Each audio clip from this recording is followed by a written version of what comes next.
Може би здравјето и не е се, но без здравјето за сите се е ништо. Добре дојдовте во новото издание од Медика Info Plus. Одличен предизвик доколку се грижите за вашата здравствена состојба и сакате овој нареден временски интервал да го посветите корисно, обрнувајќи внимание на заболувањето кое што денеска ќе го зборуваме со мојата гостинка. Станува збор за тироидната жлезда, незината функција и сите оние појави и заболувања кои што може да ја пратат тироидната жлезда. Слушаме за почеток како увертира во нашиот разговор од прилогот. Тироидната жлезда е мала жлезда во форма на пеперутка сместена веднаш под адамовото јаболко. Во неа се создаваат хормони кои влијаат на целокупниот метаболизам во телото, како и енергетските процеси во организмот.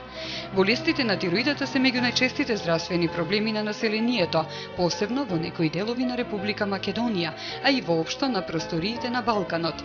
Но бидејќи симптомите се развиваат бавно и постепено, честопати касно се откриваат. Трите најчести пореметувања на тироидната жлезда се намалена функција на жлездата, хипотироизам, зголемена функција на жлездата, хипертиреодизам и присуство на тироидни јазли. Намалена функција на жлездата, хипотироидизам. Најчести симптоми се замор или губиток на енергија, дебелење, неподнесување на студ, сува кожа, обилни менструални одливи кај жените, запек, психичка успореност. Зголемена функција на жлездата и хипертиреодизам.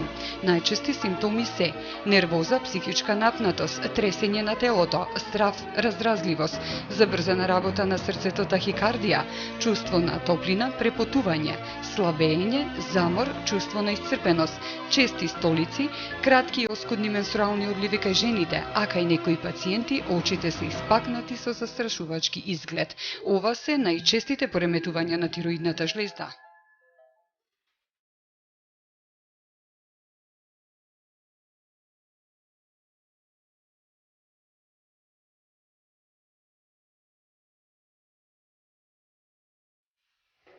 Ете така, од прилогот на почеток, слушнавме дека во денешната Медика Info Plus ке зборуваме за тироидната жлезда. Со таа цел во моето студио, особено задоволство, ја имам докторката по општа медицина доктор Билјана Димитровска, представник на ординацијата со лабораторија ПЗ доктор Билјана Димитровска и биохем диагностик од Охрид. Докторке, добре ни дојдовте. Добре ве најдов. Ви благодарам на поканата и баш ми е чест и со огромно задоволство што ќе учествувам во оваа емисија која што е доста гледана, посебно локално во нашиот град, а се надевам и пошироко. Так. Особено задоволство што се одзивате на нашите покани да разработуваме теми кои што најчесто пациентите доаѓајќи во вашата ординација сигурно се интересираат, се прашуваат, па вие како општи лекари сте, да речем, елоквентен и фактор за да зборуваме за некои од заболувањата на кои што најчесто се сомневаат пациентите. За овој пат ја одбравме темата тироидна жлезда. Интересно и актуелно, би рекле поле за разговор во денешната емисија, затоа на почеток би почнале онака анатомски каде е сместена тироидната жлезда и се разбира кои хормони ги лачи. Тироидната жлезда представува жлезда со внатрешна секреција, која се наоѓа во вратната регија помеѓу гркланот, така наречен ларингс, и трахеата, тоест дишната цевка. Составена е од два лобуси, има излетна пеперутка, а помеѓу двата лобуси се наоѓа истмус. Самата жлезда е составена од фоликули, кои во превод би значило како меурчина, кои се тапацирани од тиреоцити, кои всушност ги лачат тироидните хормони. Имено тиреоцитите го абсорбираат јодот од крвната циркулација и на тој начин се синтетизираат хормонот Т3 и Т4. Многу пациенти го мешаат терминот, имено ТСХ хормонот, кој многу често е како скрининг метод за да се утврди дали се работи за хипо или хипертироидизам. ТСХ го лачи една друга жлезда, која е исто со внатрешна секреција, но тоа е хипофизата. Имено хипофизата се наоѓа до лимбичната система и хипоталамус, тоест во третата мозочна комора, во главниот мозок. Хипофизата е диригент на сите ендокрини жлезди во човечкиот организам, меѓутоа таа лачи тропни хормони и ги контролира сите останати жлезди со внатрешна секреција. Значи ТСХ, тоест тиреостимулирачкиот хормон, кој е многу важен, значи ја поттикнува работата на тироидната жлезда, го лачи хипофизата. Значи всушност хипофизата ја контролира работата на тироидната жлезда. Так, и на сите останати жлезди со внатрешна секреција и да се разграничи еден термин за тие кои што нормално помалку се опатени, жлездите со внатрешна секреција секретираат значи хормони и хормоните се секретираат директно во крвотокот, затоа се викаат жлезди со внатрешна секреција. Так. Сега да кажеме, доктор Димитровска, зошто се важни тироидните хормони? Што е она што ова жлезда ја издвојува од останатите хормони со внатрешно лачење? Так. Тироидните хормони се од особена важност за човечкиот организам, затоа што тие делуваат буквално на сите метаболитни процеси во организмот. Имено, тие делуваат на правилна работа на срцето. Потоа делуваат на правилен развој на нервниот систем. Делуваат исто така на кожа, коса, коски, делуваат на терморегулацијата, тоест одделувањето на телесна топлина во организмот, така да понатаму ќе објасниме така и тоа поконкретно. Поконкретно, кога ги разгледаме дефицитот на тироидните хормони, кои заболувања ги... Да, она што ќе биде можеби поинтересниот дел за нашите гледачи, затоа што веќе тие пореметувања на тироидната жлезда, односно кои заболувања може да се јават заради пореметена функција на тироидната жлезда, токму тоа е таа поделба која што пред малку кажавме. Кои пореметувања може да се јават? Двете најчести заболувања на тироидната жлезда се хипо и хипертироидизам. Хипотироидизам обединува низа на симптоми. Најчесто пациентите соопштуваат дека имаат проблеми со меморијата, имаат ослабени рефлекси, често нерасположение, тоест склоност кон депресија, потоа исто така се жалат на хроничен замор, немаат иницијатива, чувство на студ, постојано значи се жалат дека им студи. Исто така кажуваат дека кога ќе се разбудат од спијање, се осеќаат како подбухнали, како потечени. Исто и тоа еден од симптомите. Еден од симптомите. Запек исто би напоменала констипација, не одат редовно, значи немаат редовна столица. Немаат редовна столица, и тоа е исто еден од симптомите на хипотироидизам. Потоа кажуваат дека имаат бледа, сува, рапава кожа. Нередовните менструални циклуси исто така е еден од, би рекла, главните симптоми на хипотироидизам. Опаѓање на косата. Значи, тоа се еден... Најчестата симптомологија е хипотироидизам, односно намалено лачење на... Дисменореја, да. Имаат пореметен менструален циклус. Кај постари пациенти клиничката слика е малку атипична, значи тие се малку позабавени, депресивни, па дури и симулираат како деменција. Постарите лица со хипотироидизам. Кај млади жени прв симптом, значи спомнав, може да биде аменорејата или инфертилноста, исто така и хиперпролактинемија, тоест излачување на млеко. Тоа се всушност главните симптоми кои што се карактеристични за хипотиреоза, така? Да. Односно намалено лачење на тироидната жлезда. Так. Другото најчесто, да речем, пореметување на функцијата на тироидната жлезда е пак спротивно на хипотиреоизам, односно хипертироизам. Тоа е всушност големеното лачење на тироидната жлезда. Сега, дали се слични симптомите помеѓу хипер и хипотиреоизам или постои друга симптоматологија која што е карактеристична за зголеменото лачење на тироксинот? Так. Постои сосема обратна, значи спротивна симптоматологија кај хипертироидизмот и би рекла таму симптомите значи се обединуваат во вознемиреност, едно засилено потење на кожата и на дланките. Тие се хиперактивни, возбудени, немаат редовен сон, значи не може да имаат една инсомнија. Потоа имаат забрзана работа на срцето, значи тахикардија, тахиаритми за кои се потребни, нели го посетуваат својот кардиолог, затоа што и најчесто првите иницијални симптоми за кои ќе се обратат на лекар се проблемите со срцето, па најпосле проблемот излегува дека е сосема друг, тоест дека се работи за хиперфункција на тироидната жлезда. А нема никакви проблеми од кардиолошки? Нема никакви проблеми од кардиолошки, да. Ова се всушност основните карактеристики, Најчеста диагноза кај хипертироидизмот е базедовата болест. Мислам дека таа му е позната на голем број од луѓето. Базедовата болест е се карактеризира со еден многу специфичен екзофталм, тоа очните јаболки се толку испакнати, лицата се толку вознемирени, тие губат на телесна тежина, многу се има тремор, тресење на рацете, на екстремитетите. И се многу карактеристични. Лекарот после долгогодишно искуство уште од врата кога ќе препознае таков пациент дека веднаш се работи за хипертиридизам, тоест базетовата физички уочлива е таа промена. Сега кога зборуваме за физичката уочливост, зголемената тироидна жлезда, дали може да биде, докторке, физички уочлива? Дали при само наблюдување можеме да ја зголемиме? Кажавме дека е сместена подедамовото јаболко во вратниот предел. Дали може при само наблюдување да се забележи тоа зголемување на тироидната жлезда? Да. Зголемената тироидна жлезда, како народски се нарекува гуша, може да се забележи при само наблюдување и палпација. Исто и лекарот, кога ќе прави физикален преглед, најважна е анамнезата, добрата анамнеза, разговорот со пациентот е многу важен.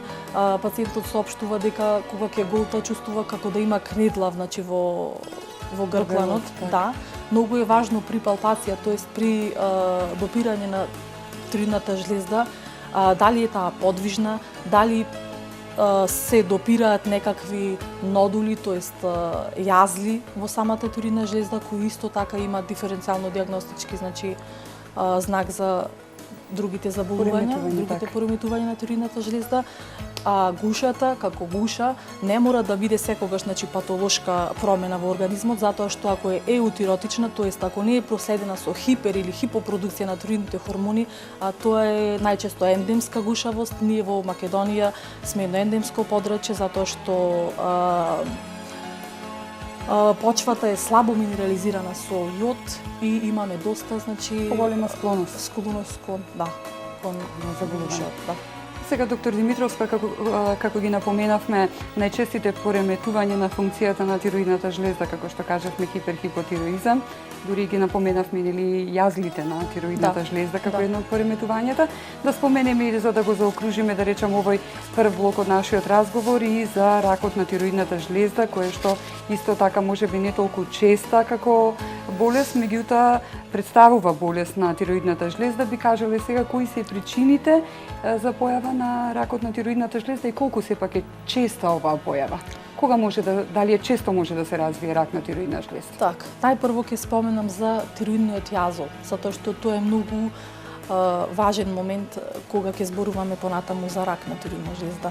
Тироидниот нодис може да биде како поединечен јазол, може да се работи за бенигна циста, исто така тоа може да биде дел од една мултинодозна гуша, гуша со повеќе чворови, со повеќе јазли, може да биде во склоп на еден хроничен автоимунен тироидит на Хашимото, кој што кога во организмот се образуваат автоантитела кон сопствениот организам и тоа е проследено исто со такви чворови кои се бенигни, од бенигнен карактер, и во многу може да се работи за фоликуларен аденом, тоест бенигнен тумор од жлездесто потекло, и најнакрај еден од тие, да кажам, чворови кои се доста тврди, не се болни при палпација, секако диференцијално диагностички мора да се помисли за карцином на тироидната жлезда, кој што не е многу чест, за среќа, во популацијата, и најчесто се јавува измеѓу 40 и 60 годишна возраст карциномот на тироидната жлезда. Постојат 4 хистопатолошки типови на карцином на тироидната жлезда. Првиот и најчестиот е папиларниот карцином, кој се јавува во 50 до 60% од популацијата. Тој е високо диференциран и со бавен раст, потекнува од тиреоцитите. Вториот, фоликуларен карцином, се јавува во 20 до 30% од популацијата и исто потекнува од фоликуларните клетки на тироидната жлезда.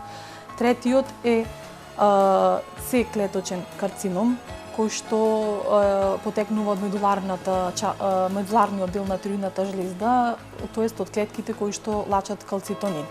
И четвртиот и најмалигниот е апластичниот карцином, кој што е со многу лоша диференцијација и е многу малигнен. Тука влегуваат саркомите, лимфомите и другите малигни. Ова се 4 типови на рак на тироидната жлеза. Да. Така, основните подоби. Доктор, ќе го поминавме на прв дел во кој што објаснавме која е функцијата на тироидната жлеза, кои се најчестите пореметувања и заболувања кои што ја пратат тироидната жлеза и зошто се важни всушност тироидните хормони. Она што во продолжение на нашиот втор дел од разговорот после кратката пауза ќе го правиме, можеби и она што ги интересира гледачите кои што со текот на нашиот разговор се посомневаат, значи на некоја симптоматологија кажувајќи ги симптомите на хипо и хипертиреоза, односно дијагностиката. За тоа ќе зборуваме подоцна. Ве оставаме, драги мои, со кратка пауза со нашите денешни спонзори на кои што им одвојуваме простор во овие моменти. А првата препорака доаѓа од нашиот генерален спонзор, стоматолошкиот центар доктор Батковски, кој што и овој пат се подготви со интересен прилог за да обрне на здравствената функција на нашите заби колку е важна грижата за безпрекорната насмевка.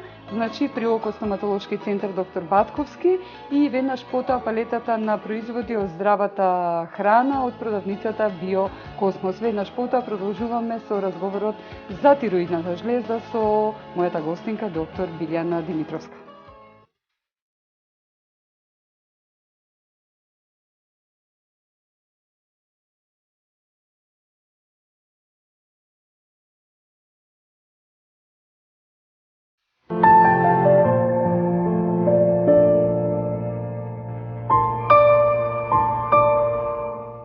Вадењето на зоб представува процедура која што се применува многу често во случаеви кога забот е многу расипан и не постои друг начин да се спаси. Сега, што треба ние како пациенти да знаеме пред и после, што треба да правиме пред и после вадењето на забот? Значи, пред вадење на секој зоб, потребно е секој пациент да го информира својот стоматолог доколку има некоја хронична болест. Значи, дали станува збор за висок притисок, шеќер или диабетес, некое хронично систематско заболување.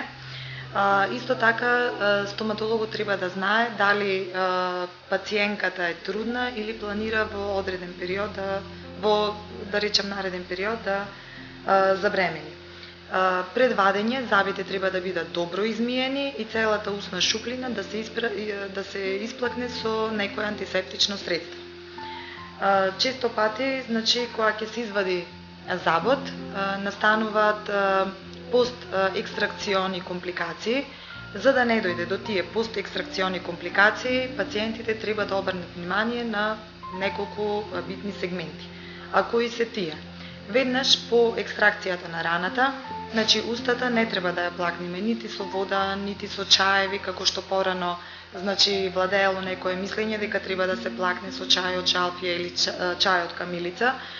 Зошто? После секоја екстракција или вадење на забот, алвеолата, местото каде што се наоѓа забот, потребно е да се исполни со крв, да се бидејќи од таа крв ќе се направи коагулум и од тој коагулум подоцна ќе се направи коска, ќе имаме здраво зараснување. Доколку устата ја плакнеме со вода, таа крв, тој коагулум, ние ќе го исплакнеме, ќе го измиеме и ќе имаме постекстракциона траума, да речам, може да се јави инфекција, болка и некои други компликации. После секоја екстракција, на местото на екстракционата рана се поставува тампонче, кое што пациентот 20 до 30 минути треба да го држи стегнато во устата. Често пати, значи, потребно е да се ставаат и ладни облоги по самата екстракција на забот, доколку се појави болка, која што многу често се појавува и обично се појавува откако ќе помине анестезијата. Потребно е да се примаат одредени аналгетици или средства за смирување на болката, но никако тие не треба да бидат аналгетици кои што во својот состав содржат салицилна киселина, бидејќи таа ни дава продолжување на крварењето. Контраиндицирано е и во никој случај не треба веднаш по екстракцијата на раната и во наредните 24 часа да има пушење и да се конзумира алкохол. И обично после анестезијата секогаш следи појава на болка, доколку таа болка значи е краткотрајна, час, 2 сати, значи не е страшно, меѓутоа ако таа болка перзистира повеќе од 24 часа, пациентот мора да го посети докторот кој што го извадил завод. Во првите 24 часа треба да ја пазиме раната, да ја чуваме, да не ја допираме со јазик. После тоа, после 24 часа, потребно е да се одржува редовна хигиена како и дотогаш. И доколку после 24 часа, значи се јави болка, оток, пациентот ќе може да го посети стоматологот.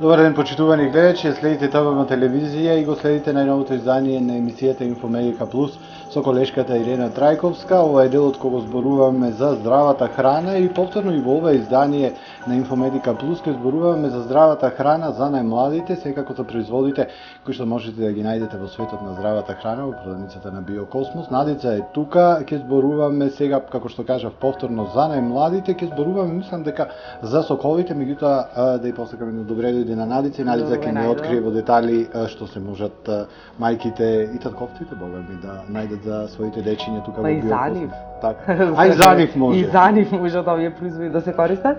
Денеска би сакала нешто повеќе да кажем за соковите кои што ги имаме. Тие се наше производство, значи Биокосмос ги произведува и се природни и органски со сертифицирани сокови, како што се сокот од праска. Потоа го имаме сокот од јаболко, сок од малина, сок од аронија, сок од боровинка. Сите овие имаат различен начин на подготовка на производство, уствари. Само извини ќе те прекинам, родителите ќе читаат оние ситни букви што има додатоци, колку додатоци има, читаат, во овие нема додатоци, 100% се природни, 100% се органски, само сокот од праска кој што е во преодна фаза преодна органска фаза, така го нарекуваат. Иначе во овие нема ни додатоци на вода, ни додатоци на шеќер, никакви додатоци, значи. И нема оние емулгатори наредени таму. Бидејќи ги читаат, знам родителите, особено за најмладите, кога ќе одат да купуваат и кашички и сокови, читаат што има све. Да, овие се 100% природни сокови.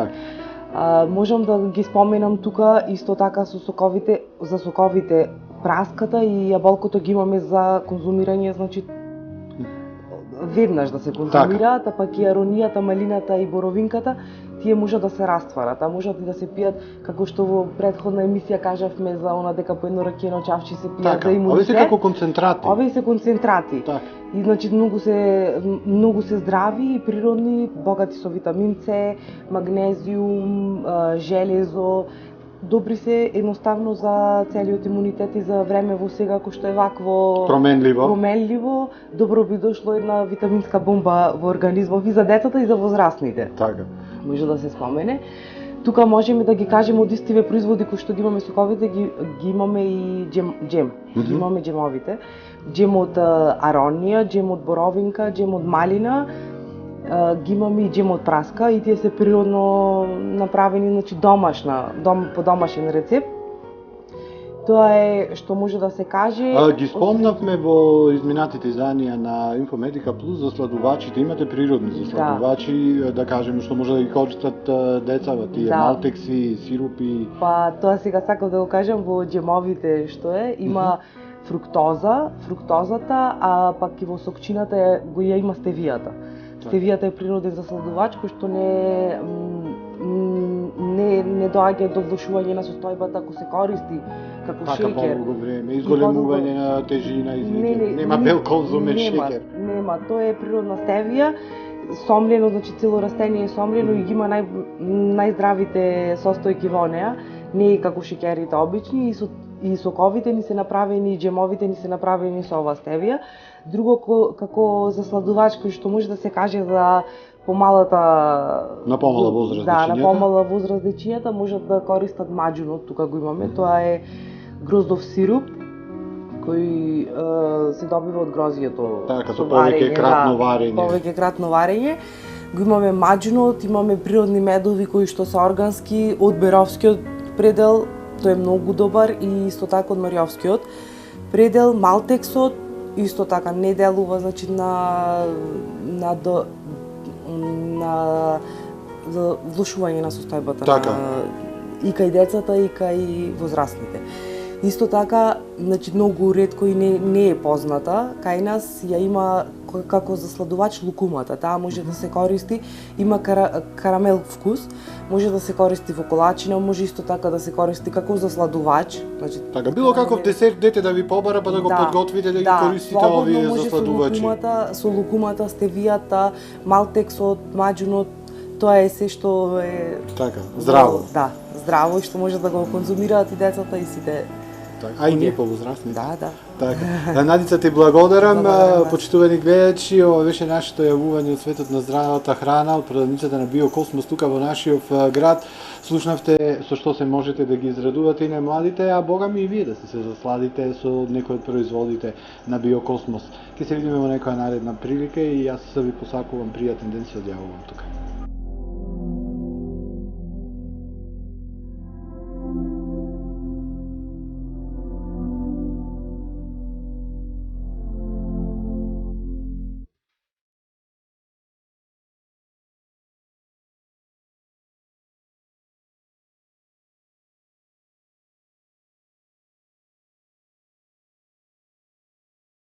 Се враќаме повторно после кратката пауза, значи со мојата денешна гостинка зборуваме за тироидната жлезда, доктор Билјана Димитровска, доктор по општа медицина, да напоменеме докторке дека доаѓаат од приватната здравствена установа доктор Билјана Димитровска и биохем диагностик, координација со лабораторија.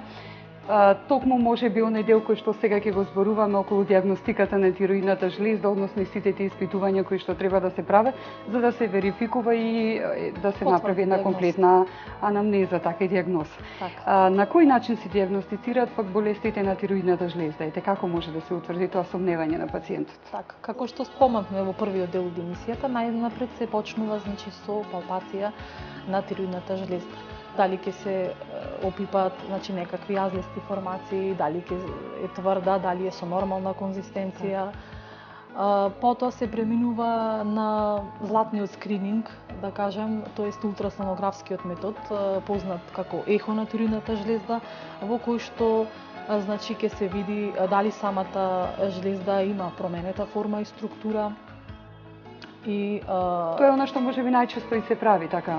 Ултразвукот. Кое што кое што ќе не насочи понатаму значи во која насока дали има промена, дали има промени, дали има чворови, јазли во тироидната жлезда, дали тие се можеби цисти кои што значи се безопасни или се со некаква друга содржина.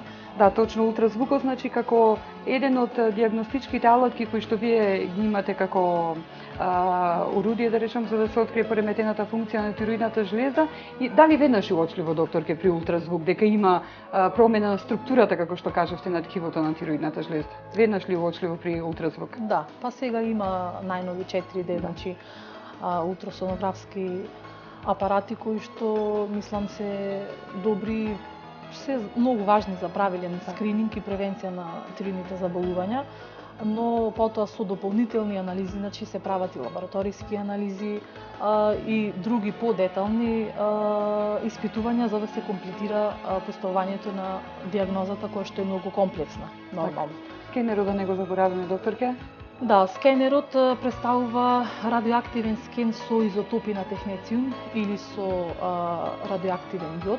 Всушност тој се инјектира венски во организмот, се натрупува од тироидната жлезда и потоа со помош на гама камера, буквално се прави како една снимка и се прати натрупаното количество на јод, тоест дали има студени или топли зони во тироидната жлезда. Тоа всушност представува еден функционален метод за тироидната жлезда, тоест преку него ја запознаваме функцијата на тироидната жлезда, а не структурата. Значи тоа е единствен функционален метод кој се изведува во специјализирани значи установи по нуклеарна медицина и пара по софистицирана, да кажам. Меѓутоа и сигурно неизоставен дел и како и при останатата дијагностика на други заболувања се разбира лабораториските испитувања се одат како една редовна Па тие се, да кажам, рутински најдостапни и најевтини методи за првична анализа,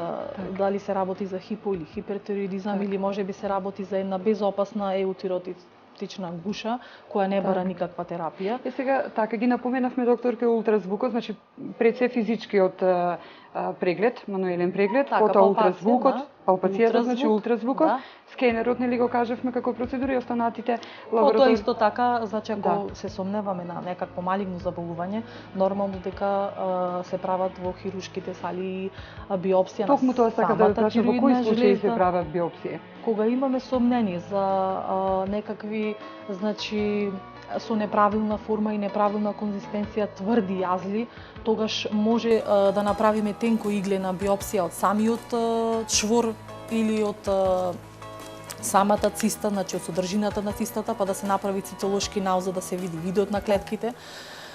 И во тој случај, значи, ќе се насочиме на диференцијално дијагностички за дали се работи евентуално за некакво малигно заболување. За жал, ќе биде тоа откриено.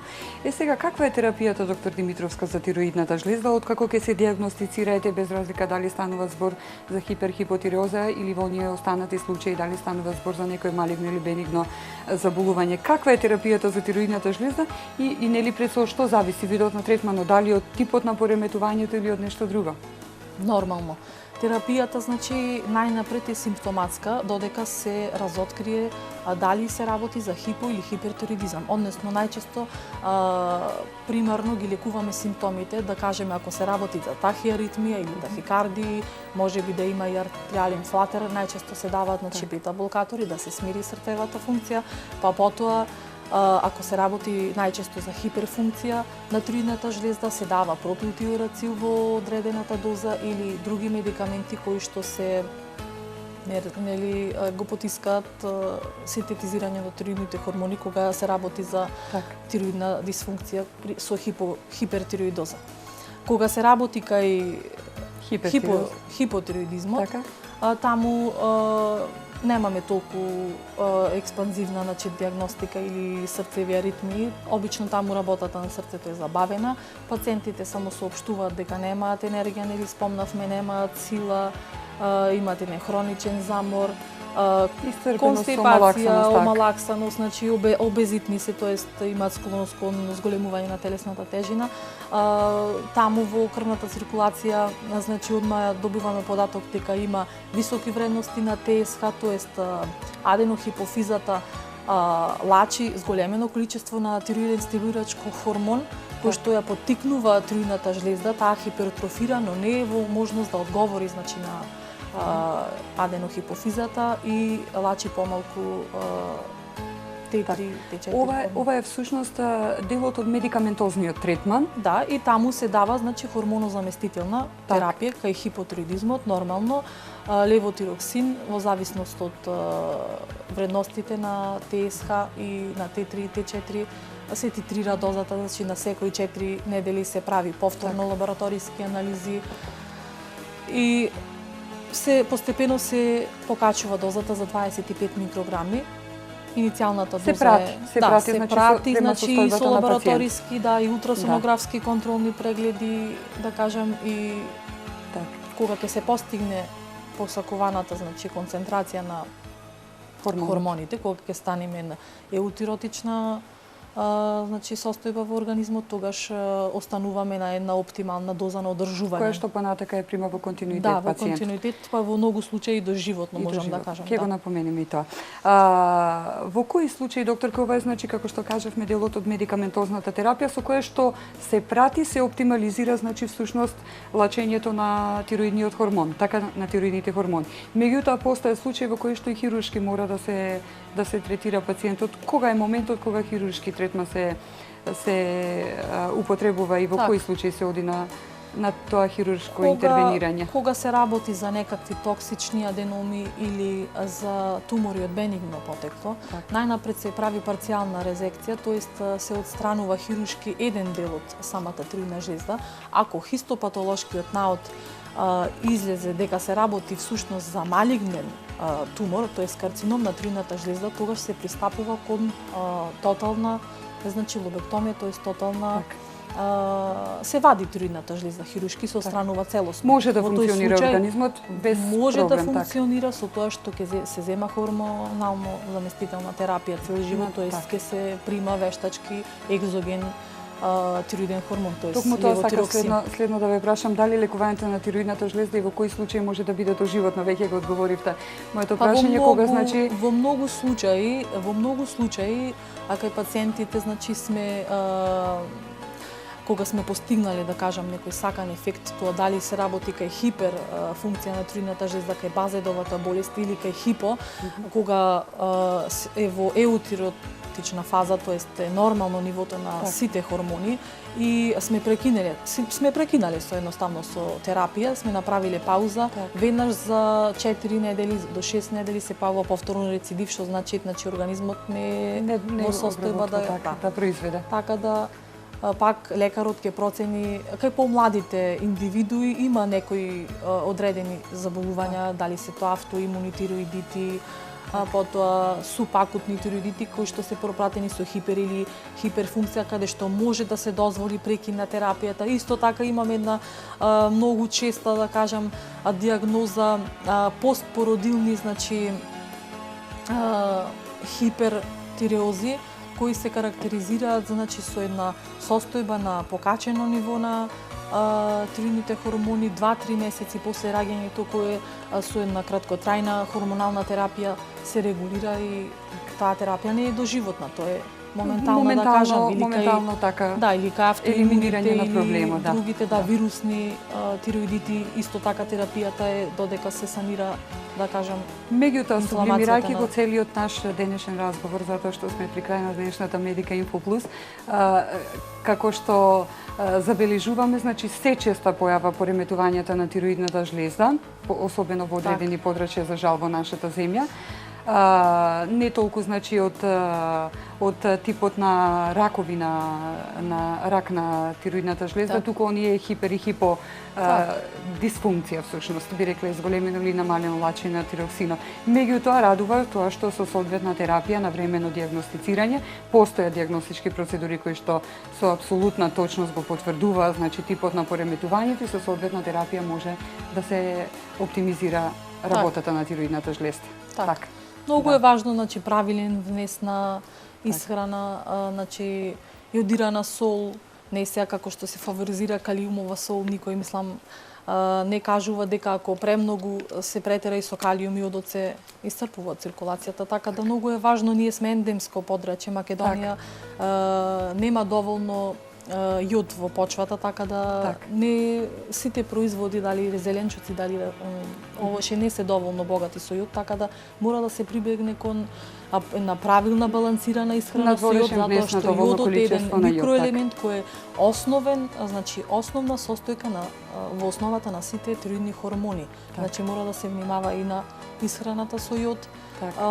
И можам да кажам дека е многу зачестена појавата на хипо и хипертироидизам, како дијабетот, така и овие заболувања на тироидната жлезда се како еден вид епидемија во последно време, така да меѓутоа сега се доста информирани пациентите, многу му се достапни и лабораториските анализи ги има, така на секој чекор можат да проверат, не е како порано да му треба да одат на клиника па за да проверат хормони, има и не случајно со вас како доктор по општа медицина ја зборуваме токму оваа тема затоа што пациентите нели како прва инстанца се обраќаат токму кај вас со одредена. Така, многу луѓе со повисок покачено ниво на холестерол, најнакрај ќе се види дека во основата на таа дислипидемија лежи некакво заболување, значи на тироидната жлезда, тоест тироидна дисфункција е проблемот на тоа долгогодишно, значи високо ниво на холестерол.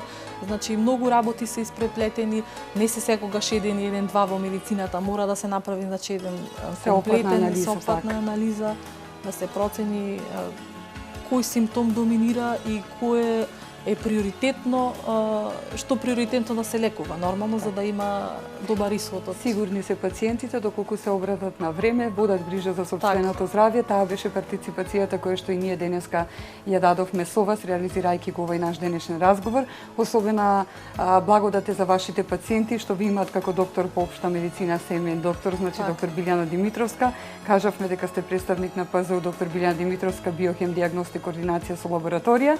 И уште еднаш ви благодарам доктор Билјана за издвоеното време за денешната Медика Инфо Плюс. И благодарам и вас. Благодарности до вас, драги мои, што бевте дел и денеска од Медика Инфо Плюс. Повторно се грижевме за оптималната состојба на нашето здравје, затоа што на крајот на криштата може би здравјето и не е сено. Без здравјето за сите, секи биде ништо. Пријатна вечер и секој добро.